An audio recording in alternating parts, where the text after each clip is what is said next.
Oi, gente. Boa noite, boa tarde, bom dia.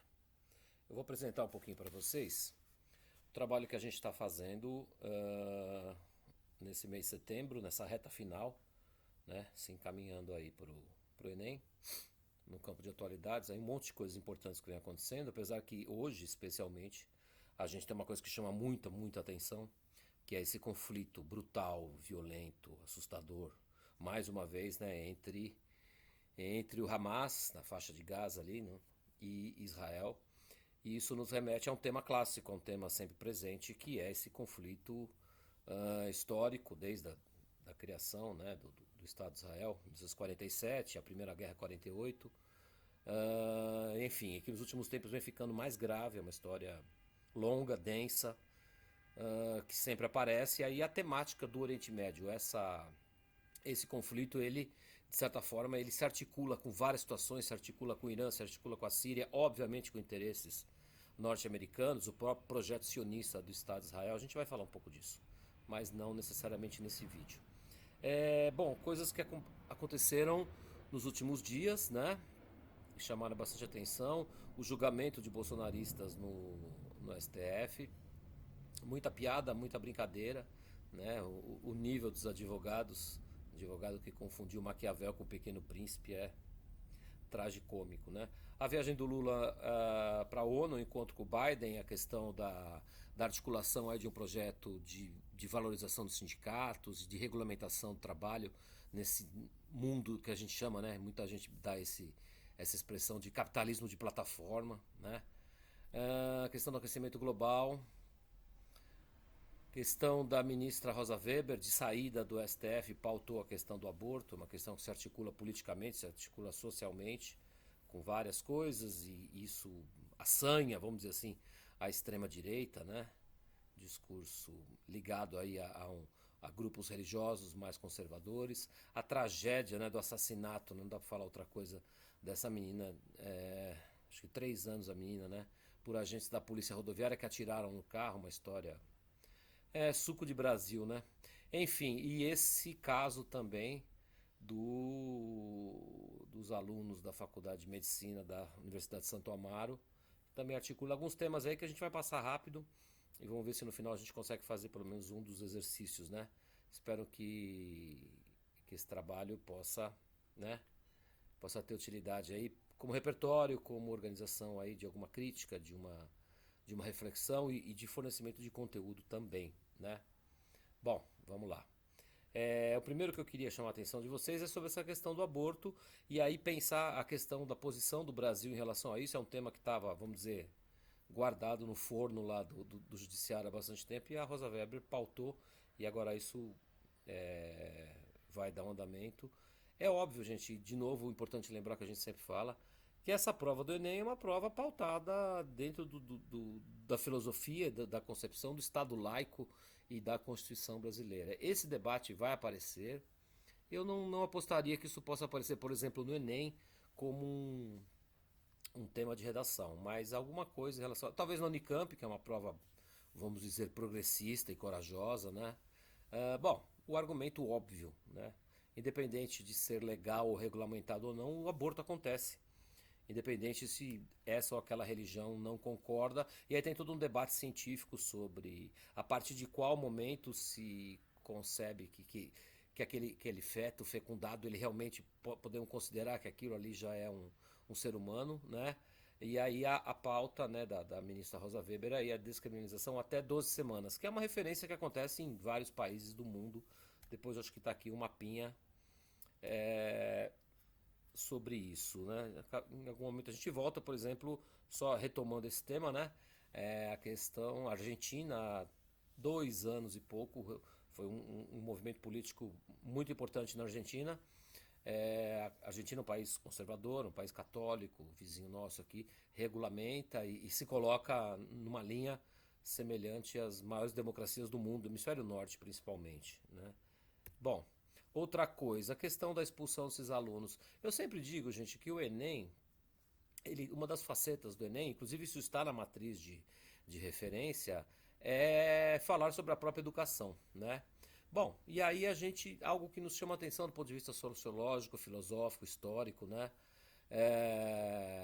O comportamento de alunos de faculdades de cursos, vamos dizer, cursos mais ligados àquilo que a gente entende por uma elite brasileira, historicamente falando. Né? É muito simbólico, inclusive depois a universidade, a faculdade recuou e aceitou esses alunos de volta, porque na verdade são calouros e um dos argumentos dos advogados é que esses alunos estavam sendo obrigados a fazer isso. Né? Bom, é óbvio que aí, do ponto de vista sociológico, filosófico, tem um dado claro. É uma expressão de uma visão de mundo de privilégio, né? Na minha cabeça a coisa funcionaria mais ou menos assim. Se eu fosse fazer uma redação, eu ia pensar nesse detalhe. Isso é muito a cara da história da sociedade brasileira. Né? Estou num lugar de privilégio e se você quer estar no mesmo lugar que eu tenho o direito de lhe impor, né, castigos, de te humilhar. Né, é indissociável isso com o perfil dessas universidades. Claro que tem muito brincadeira de jovem, de farra, de zoação, mas tem muito do machismo, tem muito da misoginia, tem muito das violências de gênero, tem muito dessa cultura aí. Eu acho que se. É, enfim, e esse tema se torna assustador porque nós estamos falando exatamente de pessoas que, muito em breve, né, no decorrer da carreira, vão estar lidando com seres humanos. E a gente sabe, e isso sim eu acho que é um tema que não seria uma grande surpresa se aparecesse numa redação, a gente sabe muitas vezes que o comportamento de profissionais que lidam diretamente com pessoas, especialmente médicos, mas não eles, é, é calamitoso, né? Desrespeito, racismo, a gente viu isso tudo. Né? Ou seja, são valores da sociedade brasileira. Eu acho que a partir desse tema a gente pode olhar para esses conteúdos, sim. Né? Eu acho que é algo que nos chama atenção.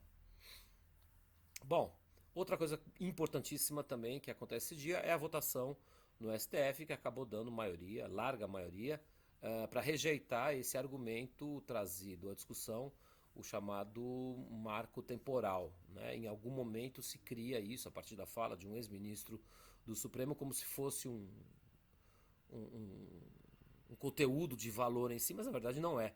Né? Essa é uma teoria que não se sustenta, e tanto que não se sustentou. Bom, aí toda a questão indígena ela vem ganhando destaque, né? Especialmente se a gente pensar, eu acho que esse tema pode aparecer de alguma forma. Os primeiros meses do governo Lula, a tragédia, especialmente dos Yanomami, com a presença que aconteceu no governo Bolsonaro, completamente descontrolada, criminosa, assassina, de destruir o meio ambiente, destruir vidas humanas, crianças. Aquelas cenas assustadoras que a gente viu no começo do ano, quando se colocou luz em cima dessa situação de reservas indígenas, né? Situação típica de genocídio mesmo, né? Quando a gente vê aquilo, é inacreditável que um governo brasileiro permitiu, que foi o governo Bolsonaro, aquelas cenas acontecerem. Da questão indígena, obviamente que ela é um tema que sempre aparece, aí a gente pode ir para a história, né? Só pontuando aqui, a aula de história, a gente tem, tradicionalmente falando, 4 grandes linhagens, né? O Tupi, os Tapuias, Geso-Tapuias, os Caraíbas e os Aruaques, ou Nuaruaques. Aquela concepção histórica, né, da questão linguística das 4 grandes nações, aí toda a história da presença dos indígenas, toda a história do Brasil, antes da chegada dos portugueses e depois, e tudo o que acontece, né, Confederação dos Tamoios, enfim, aí a gente dá para fazer um curso de história aí de muito tempo para conhecer isso tudo. Mas chama muita atenção porque essa questão hoje ela ganha relevância articulada com a questão ambiental. Eu lembro da fala do Krenak, que essa semana também se tornou o primeiro indígena membro da Academia Brasileira de Letras. Lembrando sempre que se a gente pegar um mapa olhando satélite, a gente vai ver que as áreas mais preservadas do Brasil e do mundo são regiões onde você tem ainda povos originários indígenas, né? Como a gente chame.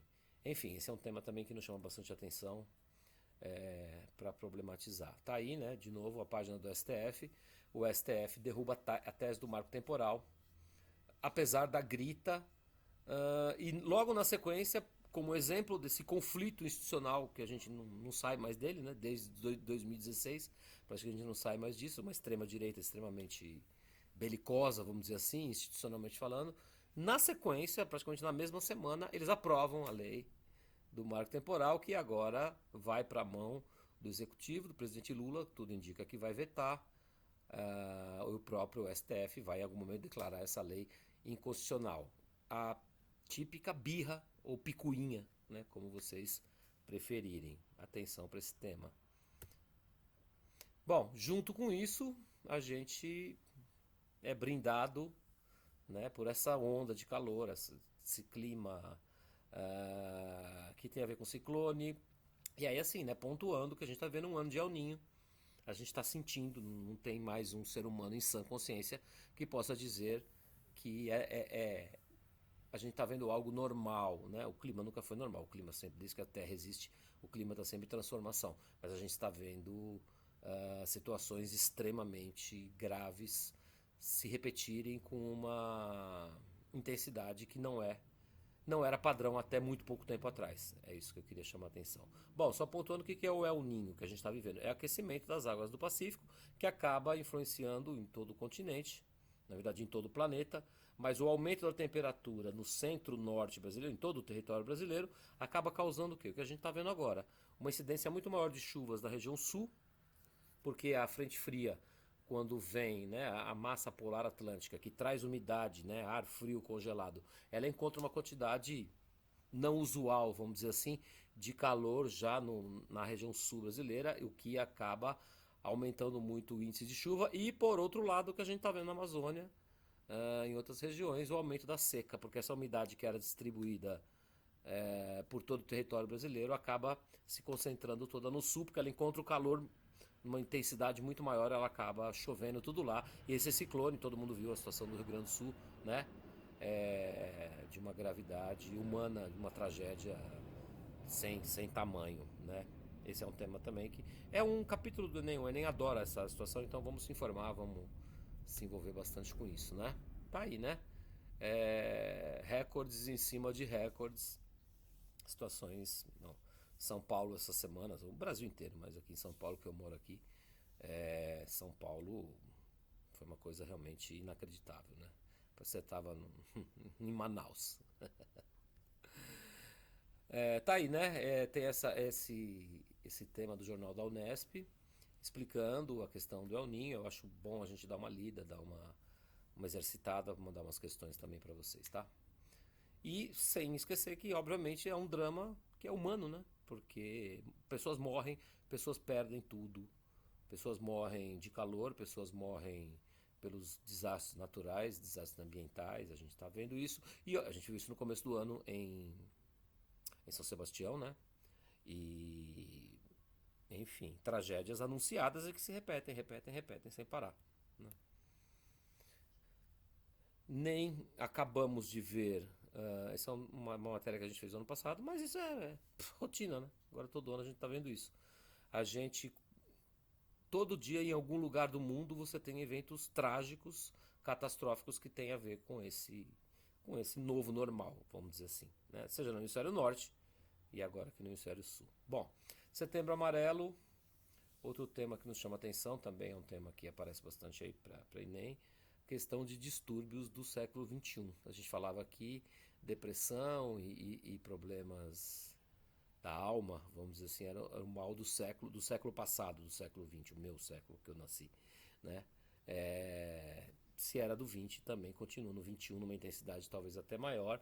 Óbvio que a pandemia é um elemento que está presente nisso, esse longo novo normal que a gente está vivendo, isolamento, crise econômica, mundo competitivo, né? E aí podemos olhar para alguns grandes centros do Japão, hemisfério norte, e no Brasil, a questão do Brasil, dos países, se não é o que tem a maior taxa de ansiedade do mundo também. Enfim, é o que tem para hoje, gente. Essa situação está colocada aí. Eu fiz uma palestra sobre distúrbios no século XXI, grande painel histórico, e o que me causou pessoalmente, eu já falei isso em algumas aulas, inconscientemente ou não, eu diminuí mais ainda a minha frequência em redes sociais. Não tenho Instagram, não tenho X ou Twitter. É uma resistência mesmo de não querer lidar com esse universo, né? Porque a relação é direta com o bem-estar ou com um mal-estar psíquico. É direta essa pressão. Enfim, é um tema, esse se aparecer numa redação é meio barbada. Todo ano a gente aposta nisso, né? O trabalho que a gente fez aí, todo ano a gente faz isso aí, uma chamada que a gente fez em 2019, vai sendo atualizado e a gente vai juntando essas informações para vocês, né? Bom, o Lula volta à ONU, muito simbólico, muito bem recebido, apesar de fake news aí da extrema direita, e com um discurso corajoso. Depois desse encontro com o Biden para essa parceria, uma ideia, ninguém sabe exatamente, né? Se isso vai acontecer ou não, mas é simbólico que países do tamanho dos Estados Unidos e do Brasil olhem para o mundo do trabalho hoje e desse capitalismo de plataforma, né, uberização do mundo do trabalho, e proponham algum tipo de regulamentação, porque a situação é gritante, né? Retomar aí alguma ideia de proteção social é uma encrenca muito grande no mundo de hoje, mas é muito simbólico que esses presidentes façam esse discurso. O Biden também tem uma longa história de relação com os sindicatos, o Lula, não precisa nem dizer, né? Ele nasceu nesse mundo. Vamos ver o que de prático vai sair daí, né? Não deixa de ser importante. Bom, a questão do discurso do Lula, bastante interessante, obviamente, questões ambientais, corajoso, reproduzindo posturas históricas do Brasil, né? Não é o Lula quis falar disso, não. Ele falou de situações que o Brasil defende há muito tempo. Por exemplo, a crítica, isso não é o Brasil, a maioria absoluta dos países da ONU são contrários ao embargo americano, considerado crime de guerra em relação a Cuba, né? Mas o Lula foi além. Ele falou da questão da Palestina, estava prevendo, né? Essa situação ferver, que é outra situação que também, né, a gente sabe que Israel, né, ninguém está dizendo aqui que os palestinos são santos, mas Israel não respeita praticamente nenhuma convenção internacional, né? Israel se impõe de uma maneira extremamente violenta, enfim. É uma história complexa que não tem mocinho, tá, gente? Eu não estou defendendo aqui nenhum lado nem outro. E o Lula foi muito corajoso quando ele chama a atenção da história do Julian Assange, que é um preso político pelo imperialismo americano por ter divulgado situações incômodas, vamos dizer, né? O escândalo do Wikileaks, Edward Snowden, né? Já está um pouco fora de mão, mas o Julian Assange está sendo assassinado, ele está sendo morto, né? Ele virou um prisioneiro político desse império que fala em democracia, mas na verdade mata quem não obedece, vamos dizer dessa forma, né? Isso está claro aí, né? Bom, aí como eu estava dizendo, a questão da coalizão em defesa dos direitos trabalhistas, eu recomendo a vocês, tem alguns documentários, eu não lembro o nome agora, mas sobre esse tema o capitalismo de plataforma. Eu acho que esse é um argumento bom para ser usado numa redação. Que mais? Em relação à uberização do mundo do trabalho, né, que é o fim total, a gente está vendo aí, de qualquer tipo de prerrogativa, de seguro, né, para quem é trabalhador, né, como se a gente tivesse virado um parafusinho, né? O mundo do século XXI é isso aí, né? Eu acho um tema interessante. Bom, questão dos advogados, que nível, né, gente? Botei aí, quem é mais novo não conhece, os três patetas, né? É aquela coisa de lacração, né? Que é bem a cara da extrema direita. Eles foram lá, muita gente que entende, advogados e juristas consideraram que a postura dos advogados acabou piorando a situação dos réus. Acabou transformando, né? Foram lá para lacrar, a gente sabe como é que é o movimento, né? Movimento de repercussão de rede social para depois sair candidato a vereador, deputado em alguma região, e fazer um discurso contra a justiça. Quer dizer, advogados vão fazer um discurso contra a justiça, praticamente abandonando a função do advogado, que é a defesa técnica. Essas coisas do mundo do bolsonarismo que, enfim, a gente sabe como é que funciona, né? Acabaram piorando a situação, né? Isso já virou meme, entupiu a internet, né? Uma pessoa que tem uma formação exigida para um advogado, tem uma OAB, aliás, isso provocou uma discussão importante dentro da Ordem dos Advogados do Brasil, né? Que tipo de avaliação está sendo feita para essa pessoa ser advogada e no Supremo Tribunal Federal. É só no que tem de mais importante na justiça para fazer um discurso lamentável, né? Lamentável, como tudo que vem desse universo, né? como disse aí um comentarista, né?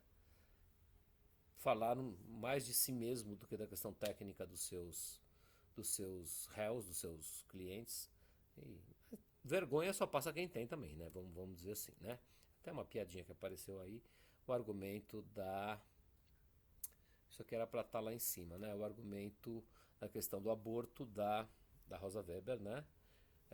Que compete à mulher essa decisão. Isso é uma história que vai dar muito pano para manga.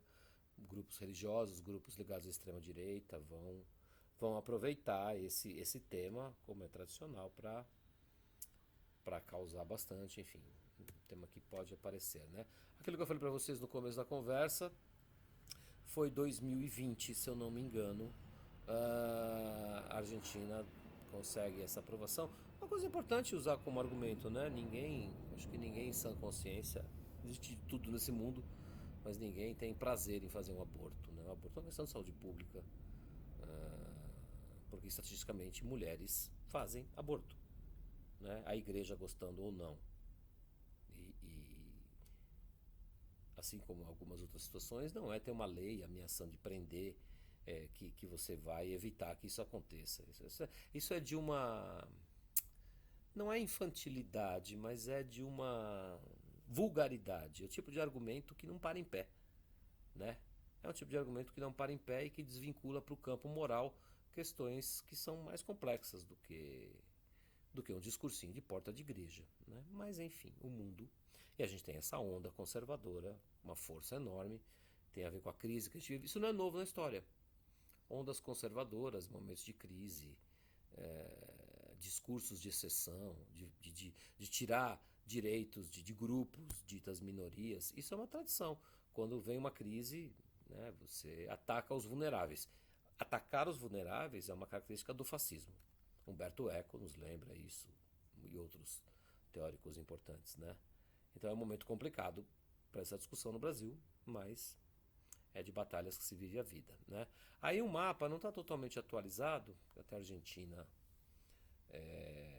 acho que não estava representado, mas só para entender que assim, em verde, o hemisfério norte, a Austrália, ou seja, o mundo desenvolvido, vamos dizer assim, é mais tolerante em relação a isso, como tradicionalmente também a gente vai ver isso em sociedades, podemos dizer, mais desenvolvidas que a nossa, mais organizadas, mais avançadas, né, do ponto de vista de direitos e de concepção, de visão de mundo, né?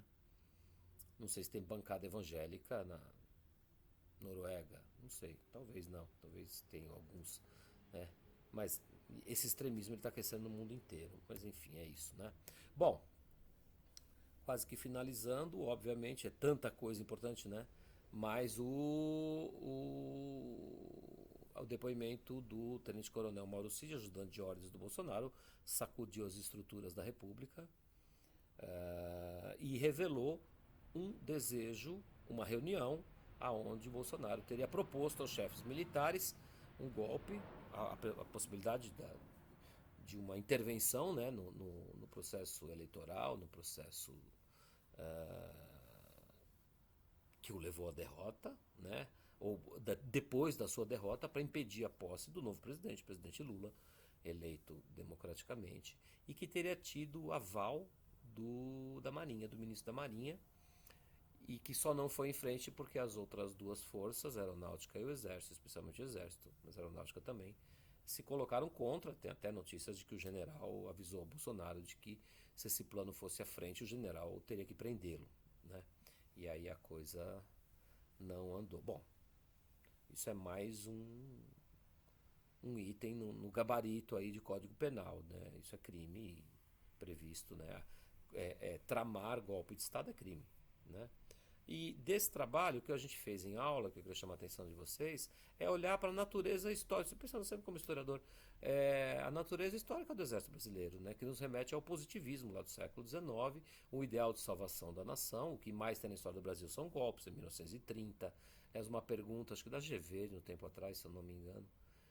A participação dos militares na Revolução, que a gente chamou de Revolução, um golpe de Estado, um golpe militar também.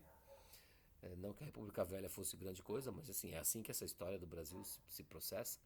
Por que os militares apoiam Vargas em determinado momento? Entre várias coisas, o Vargas representa naquele momento uma opção por uma forma de desenvolvimento tecnológico, industrialização, que ele vai acabar acontecendo. E a preocupação do pensamento estratégico militar naquele momento é que outros países, a Argentina que vinha se industrializando, e depois da Primeira Guerra Mundial já ficou claro que quem não tem indústria não tem como fazer mais uma guerra. A primeira guerra tecnológica de verdade da história, naquela amplitude.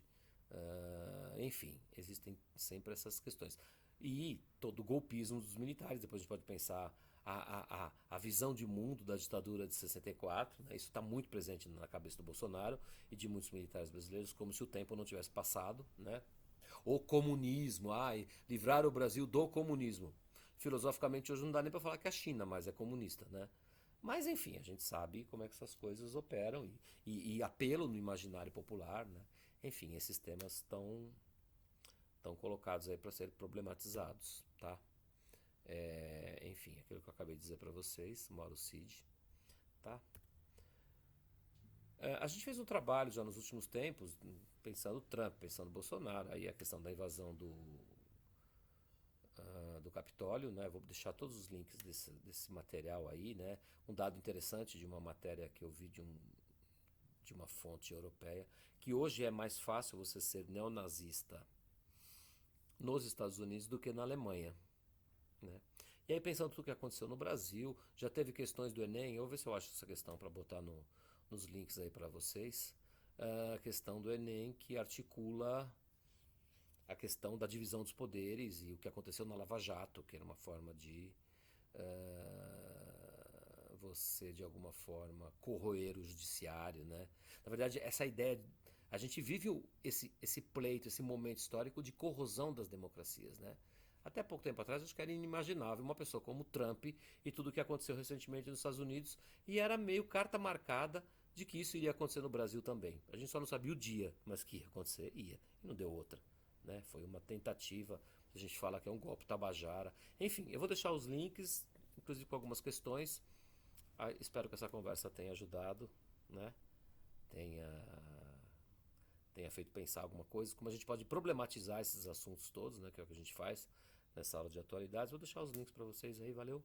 Obrigado pela audiência, repassa aí.